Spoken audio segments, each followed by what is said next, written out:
आगे तो an electron moving along x-axis with initial kinetic energy of 100 electron volt enters a region of magnetic field B बराबर इतना magnetic field की value दी हुई है. The field extends up to 2 centimeter. The electron is deflected at the point Q on a screen placed 8 centimeter away from S. Screen जो है ये screen S से 8 centimetre की दूरी पर है. ये टोटल डिस्टेंस भी दिया हुआ है 8 सेंटीमीटर के बराबर. तो आपको निकालना है कि PQ की वैल्यू क्या होगी. तो सबसे पहले तो इलेक्ट्रॉन जब तक मैग्नेटिक फील्ड में मूव करेगा उसका पाथ सर्कुलर होगा, क्योंकि उसकी जो वेलोसिटी है उसकी वेलोसिटी वो मैग्नेटिक फील्ड के परपेंडिकुलर है. समझ गए. आप उसके सर्किल के ट्रेजेक्ट्री का सेंटर आप निकाल सकते हैं by using the formula F बराबर Q into v cross b. Q का वैल्यू माइनस ही इंटू वी क्रॉस बी. लेकिन गौर करो V क्रॉस B का डायरेक्शन निकालने के बाद नेगेटिव साइन लेना है. आपको नेगेटिव साइन लेना है. तो देखो पहले V क्रॉस B, V का डायरेक्शन ये है, वेलोसिटी का डायरेक्शन ये है. तो देखो और उंगलियों को, चारों उंगलियों को V के अलोंग रख करके और आपको B की तरफ मोड़ना है. B इस बार बाहर की तरफ है तो चारों उंगलियों को V के अलोंग रख करके अब B की तरफ मोड़ना है. मोड़ दिया, अंगूठा नीचे स्ट्रेच हुआ, अंगूठा नीचे स्ट्रेच हुआ, यानी V क्रॉस B का डायरेक्शन ये हुआ, ये डायरेक्शन हुआ V क्रॉस B का. लेकिन बाबू मेरे उसके आगे क्या लगा हुआ है? नेगेटिव. यानी फोर्स किधर लगेगा? बोलो किधर लगेगा? ऊपर की तरफ. हाँ, फोर्स का डायरेक्शन ये होगा और ये फोर्स का डायरेक्शन वेलोसिटी और मैग्नेटिक फील्ड, वेलोसिटी और मैग्नेटिक फील्ड दोनों के परपेंडिकुलर होगा. ये फोर्स समझ में आई बात? ये क्लियर है कि नहीं है? बोलिए बोलिए बाबू लोग. Yes sir. हाँ. Yes sir. और सर्किल का सेंटर यहाँ पे कहीं मान लो, तो इसका मतलब अगर ये पॉइंट S था तो S से लेके C तक की दूरी सर्किल का रेडियस हो जाएगा. S से लेके C तक की दूरी सर्किल का रेडियस. और यहाँ पर वो मैग्नेटिक फील्ड से अगर बाहर आ रहा है, इसका पॉइंट अगर A मान लें तो CA भी आपका रेडियस होगा. CA भी आपका क्या होगा? रेडियस. बोलो क्लियर है. अब दिमाग ये लगाना है कि हमको ये PQ डिस्टेंस कैसे कैलकुलेट करना है. तो आपको याद होगा कि जब चार्ज यहां से एग्जिट किया था तो हम लोगों ने ये कैलकुलेट किया था कि एंगल ऑफ डिफ्लेक्शन क्या होगा. सुनो, यहां पर चार्ज की वेलोसिटी इस डायरेक्शन में होगी, है ना, सर्किल के टेंजेंट के लॉन्ग, सर्किल के टेंजेंट के लॉन्ग. और टेंजेंट का मतलब ये जो रेडियस है उसके बिल्कुल परपेंडिकुलर, मतलब ये एंगल 90 डिग्री होगा, है ना. वेलोसिटी हमेशा सर्किल में टेंजेंट के लॉन्ग, टेंजेंट रेडियस के क्या? परपेंडिकुलर.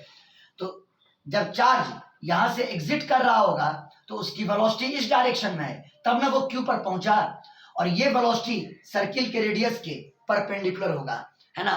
आप ये निकाल लो कि इस पॉइंट पर एंगल ऑफ डिफ्लेक्शन कितना प्रोड्यूस हुआ. सुनो, आप करो क्या कि इस A पॉइंट पर ये जो X एक्सिस है वहां पे इमेजिन करो. एक मिनट. हाँ ठीक है. यहाँ पे आप X एक्सिस को इमेजिन कर लो. तो सुनो, याद होगा चार्ज जब इंटर किया था तो बिल्कुल X एक्सिस के लॉन्ग, यानी ऐसे इंटर किया था और बाहर निकल रहा है ऐसे.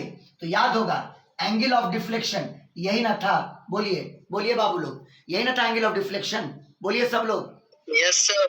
हाँ हाँ. और अब ये जो X एक्सिस का लाइन यहाँ पर तुमने ड्रॉ किया, इसको पीछे प्रोड्यूस करके, इतना काम हम कर चुके थे, इसको पीछे प्रोड्यूस करके यहाँ पे इंटरसेक्ट करवा दो.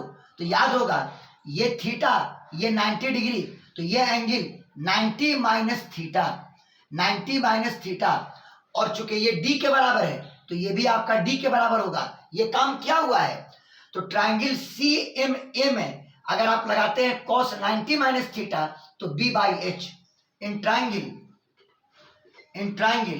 CMA अगर आप लगाते हो cos 90 माइनस थीटा तो ये बराबर B बाई H. B का मतलब D, H का मतलब R. और cos 90 माइनस थीटा यानी sine theta, sine theta, sine theta. और साइन थीटा बराबर डी अपॉन आर, और यहां से आपको साइन थीटा का वैल्यू मिल गया। आप थीटा मत कैलकुलेट करो, क्योंकि आपको एंगल ऑफ डिफ्लेक्शन निकालना ही नहीं है, आपको निकालना है ये पी क्यू डिस्टेंस, आपको निकालना है ये पी क्यू डिस्टेंस। तो यही साइन थीटा हम लोग को काम आएगा।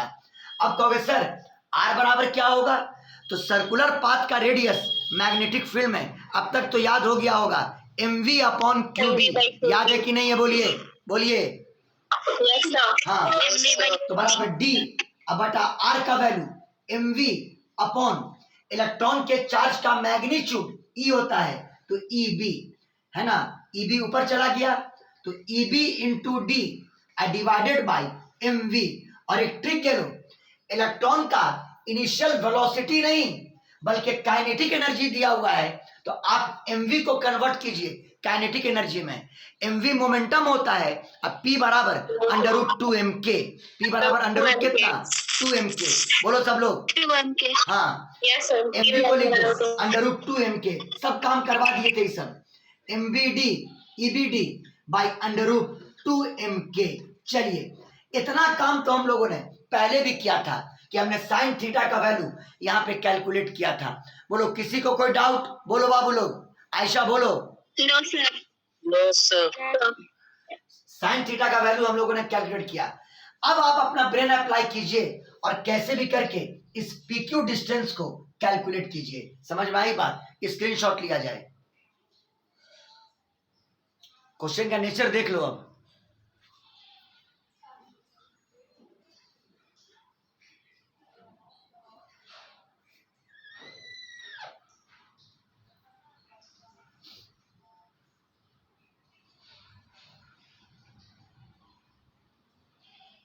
हो गया, बोलिए हो गया, बोलिए। Yes sir. चलिए आइए अब मिटा देते हैं क्वेश्चन वगैरह को। हम लोगों ने कैलकुलेट कर लिया साइन थीटा का वैल्यू, साइन थीटा बराबर EBD √2mk, √2mk।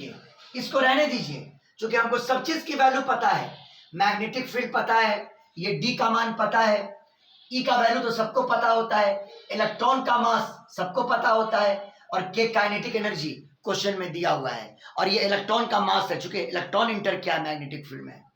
अच्छा, एक डाटा और दिया हुआ था क्वेश्चन में कि स्क्रीन जो है, स्क्रीन वो S से कितनी दूरी पर है, स्क्रीन बोलिएगा बाबू लोग। 8 सेंटीमीटर। 8 सेंटीमीटर। हाँ, the electron is detected at the point Q on a screen placed 8 centimetre away from the point S। यानी ये टोटल डिस्टेंस आपको 8 सेंटीमीटर, आपको ये भी दिया हुआ है, ये टोटल डिस्टेंस आपको 8 सेंटीमीटर दिया हुआ है। सुनो, आपको निकालना है PQ।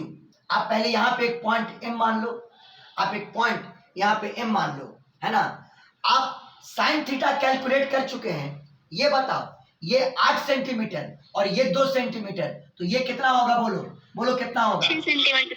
6 सेंटीमीटर, ये 6 सेंटीमीटर, बहुत अच्छा। इसका मतलब ये भी 6 सेंटीमीटर। खाली ज्योमेट्री रह चुका है और कुछ बचा नहीं है, खाली ज्योमेट्री बच गया है आपका।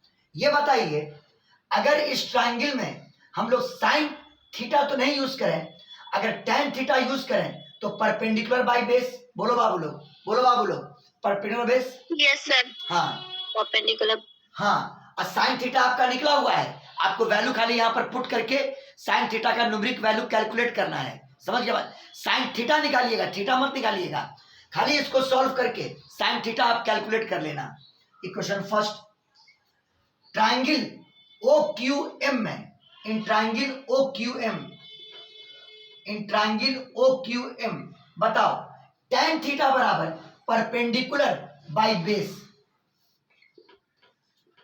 tan theta is equal to perpendicular, बोले तो QM, बोले तो QM अब बटा बेस, बेस बोलिए कितना 6, बेस का वैल्यू कितना 6। यहां से QM का वैल्यू आ जाएगा, किसका वैल्यू, QM का। QM is equal to 6 into tan theta, QM is equal to 6 into कितना tan थीटा। तो अगर QM आ गया और अब किसी भी तरीके से हम लोग PM कैलकुलेट कर लें, क्या कैलकुलेट कर लें, बोलो क्या कैलकुलेट कर लें, बोलो क्या पीएम पीएम तो QM plus PM P Q आ जाएगा कि नहीं आ जाएगा? बोलिए बाबू लोग, बोलिए बाबू लोग। Yes. Yes, sir. हाँ, अब कुछ लोग को दिल में ये खटकता होगा कि tan थीटा कहां से लाएंगे? अरे बाबू, यहाँ सारे वैल्यूज को पुट करके sin थीटा आ जाएगा ना? बोलो, sin थीटा आएगा कि नहीं आएगा? Yes, sir. आ जाएगा. Yes. फॉर एग्जाम्पल, जैसे मान लो sin थीटा आया 3/5, तो मैट्रिक में पढ़ते थे ये p/h हुआ, यहाँ से b का value √h² minus p square, b निकल गया, तो tan थीटा बराबर p/b। मेरी बात समझे कि नहीं समझे? बोलिए आप लोग, बोलिए। Sir, yes. Yes, sir. हाँ, यहाँ से sin थीटा का आपको एक न्यूमेरिक वैल्यू आएगा, क्योंकि सबका मान आपको पता है। समझे कमर, समझे? बोलो। Yes, sir. यहाँ से sin थीटा का आपको एक न्यूमेरिक वैल्यू आएगा, और ये वाला कॉन्सेप्ट जो आप 10th में लगाते थे उसको लगा करके आप tan थीटा कैलकुलेट कर लोगे। यहाँ tan थीटा पुट करोगे, आपको QM का वैल्यू आ जाएगा, QM का वैल्यू आपको आ जाएगा। समझ में आई बात? लेकिन मसला है अब PM को निकालना। PM कैसे निकलेगा? जरा फिगर में आओ तो। अच्छा, हम लोग M दो जगह मान लिए, इसको कर देते हैं T, इसको कर देते हैं T, इसको T कर देते हैं। क्लियर है? तो यहां पर जो लिखे थे ट्रायंगल CMA, यहां कर देते हैं CTA। समझ गए? इसको T कर दिया। फिगर देखिए, PM और TS बराबर है क्या? बोलो बोलो, आप लोग बोलिए। Yes, sir. PM और TS बिल्कुल बराबर है कि नहीं है? बोलिए। Yes. Yes, sir. बराबर है. PM और TS बिल्कुल बराबर है, लेकिन TS कितना है ये हमको मालूम नहीं है, लेकिन TS निकल सकता है, TS निकल सकता है। सुनिए, ट्रायंगल CTA में आप फिर यूज कीजिए sin 90 माइनस थीटा, तो P/h, ये P और ये H, देखिए इधर मिटा दें, नीचे मिटा दें। बोलिए।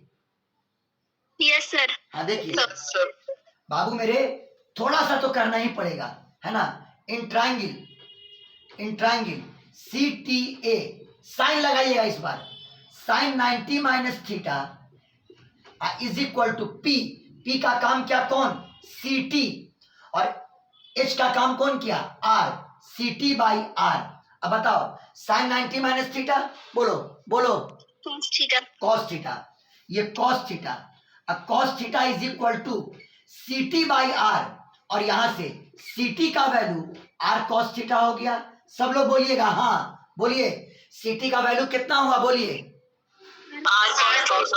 बहुत बढ़िया, CT का वैल्यू R cos थीटा। अब जरा दिमाग लगाओ, जरा आयशा से पूछते हैं, आयशा जवाब देना। TS का वैल्यू क्या होगा? फिगर देख के बताओ, TS का वैल्यू एकदम कॉन्फिडेंटली बोलना। TS का वैल्यू क्या होगा? TS का वैल्यू आप बता सकती हो? TS का value,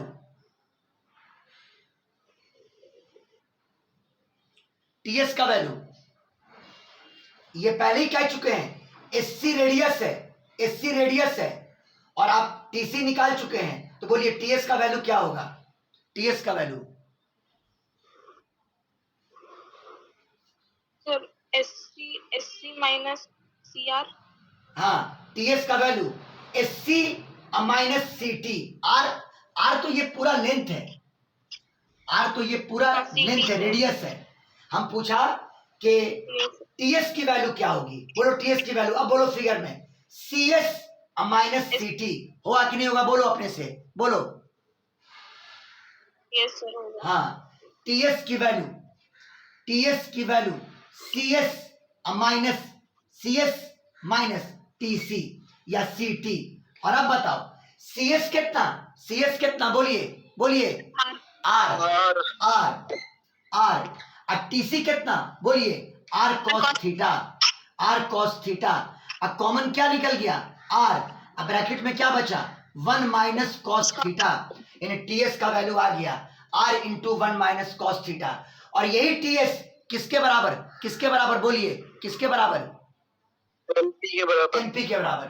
Therefore MP is equal to R into 1 minus cos theta, और आपको निकालना किसका वैल्यू था? बोलिए। PQ का। तो PQ बराबर पी क्यू बराबर बोलो कितना, पी क्यू बराबर बोलो कितना, क्यू एम प्लस कितना एम पी। हाँ, पी क्यू बराबर Q M plus M P. एकदम पेशेंस के साथ घर पे इसको प्रैक्टिस कीजिएगा। क्यू एम की value 6 tan theta, 6 tan theta, 6 tan theta.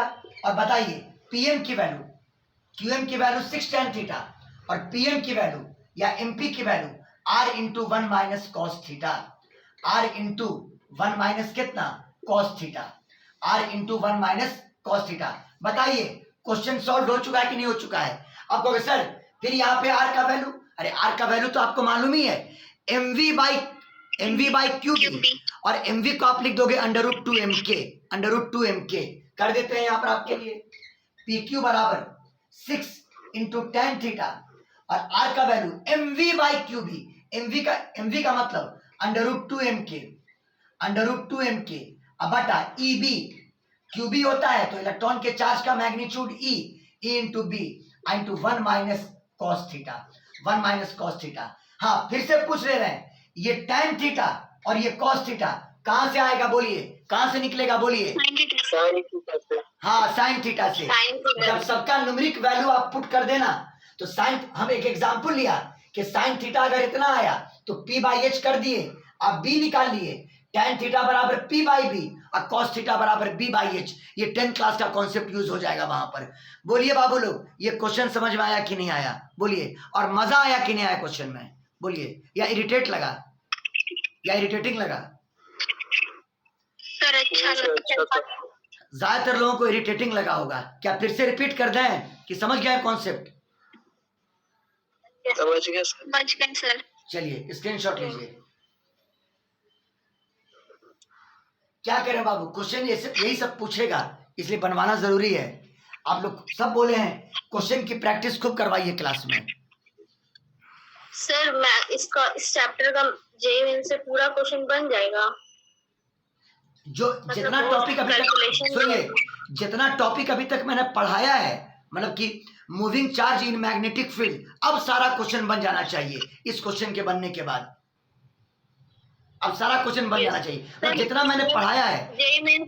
हाँ जेई मेंस का ही बोल रहे हैं। अब उसमें मिक्स कर दे क्वेश्चन को, अब करंट कैरिंग वायर भी आ जाए तो फिर अभी वहां पर फंसिएगा। मतलब इतना कॉन्सेप्ट जितना मैंने दिया है इस 3 क्लास में, समझ गया बात को, सब क्वेश्चन बन जाएगा। अब समझ गया बात को? हाँ अब आएगा interaction of electric and magnetic field, तो फिर वो अलग से हम लोग डील करेंगे, वो आने वाला है। ये सवाल बहुत जरूरी था इसीलिए हम यहाँ पर करवा रहे हैं। जेईई वाले क्वेश्चन में बहुत ज्यादा ही कैलकुलेशन होता है, उसको छोड़ के बना सकते हैं, मतलब सिर्फ कांसेप्ट।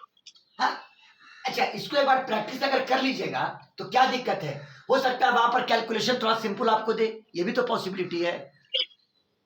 यस सर, ये भी तो पॉसिबिलिटी है।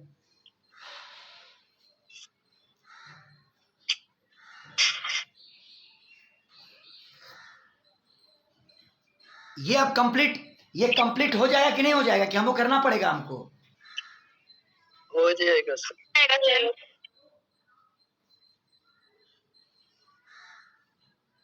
बहुत अच्छा, मेरे पॉइंट ऑफ व्यू से देखिए तो बहुत अच्छा क्वेश्चन है, ये बहुत अच्छा क्वेश्चन है। यहां से मैग्नेटिक फील्ड से बाहर निकल गया, फोर्स 0 हो गया, तो जिस डायरेक्शन में उसकी वेलोसिटी थी वो सीधा उसी लाइन के लॉन्ग जाकर के क्यू को स्ट्राइक किया स्क्रीन पर। समझ गया बात को? और आपको निकालना था कि पी क्यू डिस्टेंस क्या होगा। क्लियर है बोलिए? Yes sir.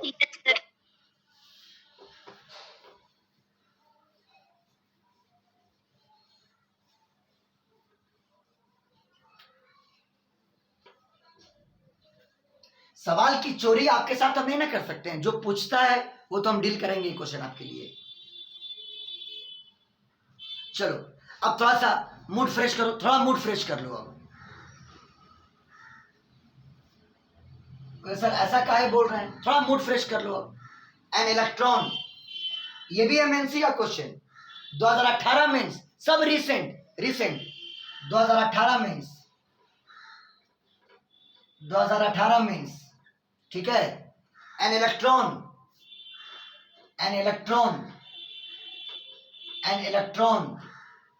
A proton and a alpha particle and a alpha particle having the same kinetic energy. अब तुम बताओ, जिस दिन क्वेश्चन बैंक हैंड में नहीं लिए थे और पहला दिन जब पढ़ा रहे थे, ऐसा क्वेश्चन करवाए थे कि नहीं करवाए थे? बोलिए आप लोग, यस सर। खुद बोलिए। Yes sir. फर्क कितना था बताए थे। कि वहां पर सिर्फ 2 ही पार्टिकल लिए थे, यहाँ पे ये 3 को पार्टिकल ले रहा है ना। आप क्वेश्चन पूरा पढ़ लीजिए, आपको लगेगा सर तो पहले ही करवा चुके हैं, पहले ही क्लास में, समझ गए। Alpha particle having the same kinetic energy, having the same kinetic energy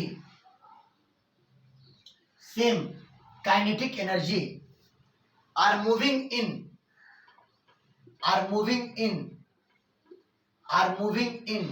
circular orbit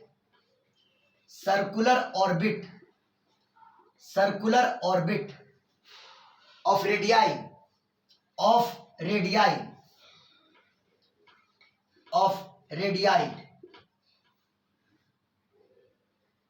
RE मतलब इलेक्ट्रॉन का, कॉमा RP मतलब प्रोटॉन का, और R अल्फा मतलब अल्फा पार्टिकल का, समझ गए। सबका रेडियस उसके नाम के अकॉर्डिंग लिख दिया गया।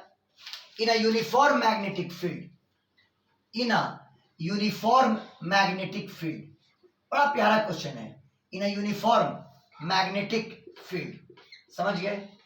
आपको करेक्ट ऑप्शन चुनना है। ऑप्शन नंबर ए बनाए हैं सर। हम नहीं बनाए से हैं, ज्यादा हम बनाए हैं। रेडियस बना ऑफ दीजिए सर। इलेक्ट्रॉन छोटा है रेडियस ऑफ अल्फा पार्टिकल, जो कि छोटा है radius of proton. Question number B, radius of proton बड़ा है रेडियस ऑफ इलेक्ट्रॉन, ये बराबर है रेडियस ऑफ प्रोटॉन के। सॉरी, यहाँ पे अल्फा पार्टिकल और यहाँ पे रेडियस ऑफ प्रोटॉन के। Option number C, radius of electron less than radius of proton, और ये बराबर रेडियस ऑफ अल्फा पार्टिकल के। और डी में, हाँ, एक पार्ट हम लोग प्रूफ कर चुके हैं। हाँ, प्रोटॉन और अल्फा पार्टिकल का सेम होगा, ये प्रूफ कर चुके हैं हम लोग। याद होगा आप लोग को, अगर पढ़े हैं तो, पहला क्लास में। Yes sir. हाँ, प्रोटॉन और अल्फा पार्टिकल का सेम होगा। देखिएगा, आएगा फिर से, radius of electron less than radius of proton, less than radius of alpha particle. ये क्वेश्चन है आपका।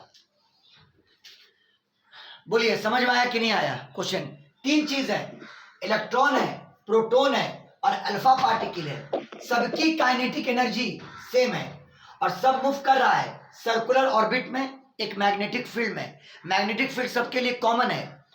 तीनों के सर्कुलर पाथ का रेडियस सिंबॉलिक वे में, radius of electron, radius of proton और रेडियस ऑफ अल्फा पार्टिकल। इनमें से सही ऑप्शन आपको चुनना है। ये बताओ, पहले यहां पर एक डाटा बना लो। इलेक्ट्रॉन, प्रोटॉन और अल्फा पार्टिकल। इलेक्ट्रॉन का चार्ज बोलो E, ये चार्ज हुआ। प्रोटॉन का भी चार्ज E, और अल्फा पार्टिकल का चार्ज क्या बोले थे? 2E। क्या बोले थे? 2E। हाँ, 2E। चलिए, इलेक्ट्रॉन का मास Me, प्रोटॉन का मास Mp और अल्फा पार्टिकल का मास 4mp। याद होगा 4mp। बोले थे ये बात, हम बोले थे। Yes sir. हाँ, खाली इलेक्ट्रॉन के मास को लिख दिया Me, है ना, लेकिन प्रोटॉन का मास Mp और अल्फा पार्टिकल का मास 4mp, है ना। अब बताओ, रेडियस निकालने का फॉर्मूला mv/qb, लेकिन वेलोसिटी नहीं दी हुई है, बात काइनेटिक एनर्जी की हुई है, तो आप लिखिएगा mv को √2mk। तो r बराबर √2mk अब बटा charge q into magnetic field. और अब सबका निकाल दो। बताओ, इलेक्ट्रॉन के लिए √2 into mass of electron, kinetic energy same, सबके लिए सेम, के ही लिखना। अब बता, इलेक्ट्रॉन का charge E into magnetic field B। बोलो, किसी को कोई दिक्कत? बोलो। No sir. हाँ, चलिए, रेडियस ऑफ प्रोटॉन बराबर √2 into mass of proton into kinetic energy, अब प्रोटॉन का भी charge E, E into magnetic field भी, सबके लिए कॉमन। बोलो क्लियर।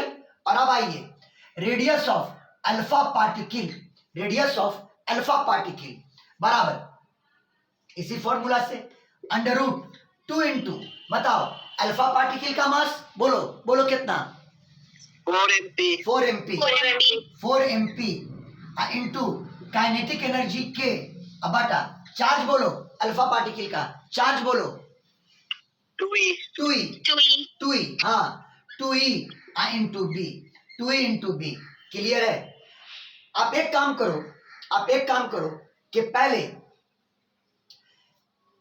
प्रोटॉन और अल्फा पार्टिकल के रेडियस का रेशियो निकाल लो, प्रोटॉन और अल्फा पार्टिकल के रेडियस का रेशियो निकाल लो।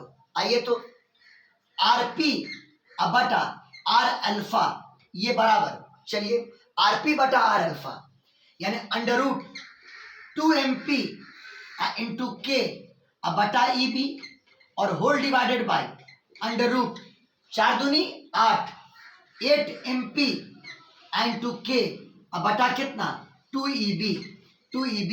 बताओ EB से EB क्या हो जाएगा, बोलो क्या हो जाएगा, बोलो क्या हो जाएगा, कैंसिल यानी आरपी अब बटा आर अल्फा और ये बराबर, ये 2 ऊपर चला जाएगा क्या, ऑब्वियसली 2 ऊपर जाएगा, बोलो बाबू बोलो बोलो, यस सर, हाँ 2 इंटू अंडर रूट 2 MP के अब बाई 8 अंडर रूट 8 MP के अंडर रूट 8 MP के। अरे गेम खेल जाओ, 2 रूट के बाहर है, अगर 2 रूट के अंदर चला जाए तो 4 हो जाएगा, तब ना बाहर आएगा तो 2 होगा, बोलो यस सर, अगर ये 2 रूट के अंदर चला जाए, हाँ अगर ये 2 रूट के अंदर चला जाए तो 4 हो जाएगा। ये वाला 2, ये 2 अगर रूट के अंदर गया तो 4, 4 दूनी कितना 8, अंदर में 8 हो जाएगा, बोलो बोलो बोलो ऊपर में। नहीं समझे आप लोग जी, नहीं समझे, समझ गए सर। अरे ये 2 को रूट के अंदर ले गए, अरे भाई रूट 4 बराबर 2 होता है ना जी, बोलो बोलो यस सर, तो क्या 2 को रूट 4 नहीं लिख सकते हैं, 2 को रूट 4 नहीं लिख सकते हैं, बोलिए हाँ। तो ये जो 2 है जब ये रूट में आएगा तो 4 हो जाएगा, 2 जब रूट में जाएगा तो 4 हो जाएगा, और 2 पहले से है, 4 दूनी 8 बराबर अंडर रूट 8 MP के अब बटा अंडर रूट 8 MP के, है ना, और कट गया, वही चीज साबित हुआ जो मैंने पहले क्लास में साबित किया था कि कटने पर 1 आया, यानी रेडियस ऑफ प्रोटॉन बटा radius of alpha particle is equal to 1, मतलब प्रोटॉन का रेडियस और अल्फा पार्टिकल का रेडियस बराबर आया। क्लियर है, प्रोटॉन का रेडियस और अल्फा पार्टिकल का रेडियस बराबर आया। आपको इलेक्ट्रॉन का कंपैरिजन हो सकता है ना करना पड़े, क्योंकि एक ही वो ऑप्शन है जिसमें RP equal to R alpha लिखा हुआ है, बाकी कहीं लिखा हुआ है, बोलिए कहीं लिखा हुआ है, बोलिए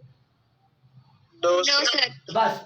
तो इलेक्ट्रॉन वाला छोड़िए, इलेक्ट्रॉन वाला छोड़ दो, आपका यही ऑप्शन सही होगा। समझ में आया कि नहीं आया, बोलिए यस सर। उम्मीद है आज का क्लास पूरी तरह से बाउंस मारा आप लोग को, हमको तो लग रहा है आज नो सर, सभी लोग का रिस्पांस नहीं आ रहा है सही से, तो क्या फील करें हम, क्लियर है सर, बोलिए किसको किसको बाउंस मारा है, बोलिए I am ready to repeat again. शर्माइए मत, किसको किसको बाउंस मारा है। सवाल बनेगा तो वैसे ही बनेगा बाबू, एग्जाम तक ऐसे ही बनेगा सवाल। अब चूंकि नेट प्रैक्टिस कब तक कीजिएगा, जब तक ड्यूस बॉल से नहीं खेलिएगा। बोलिए किसको किसको बाउंस मारा है, नाम पूछे बारी बारी करके। क्या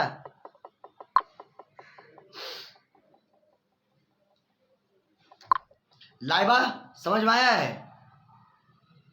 यस सर। आयशा,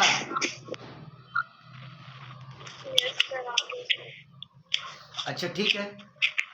हमको प्रैक्टिस चाहिए। ये क्वेश्चन तो दम कमर, ये क्वेश्चन तो दम ट्रेडमार्क बन गया है हर साल पूछने का। बोलो बना है कि नहीं बना इस तरह क्वेश्चन?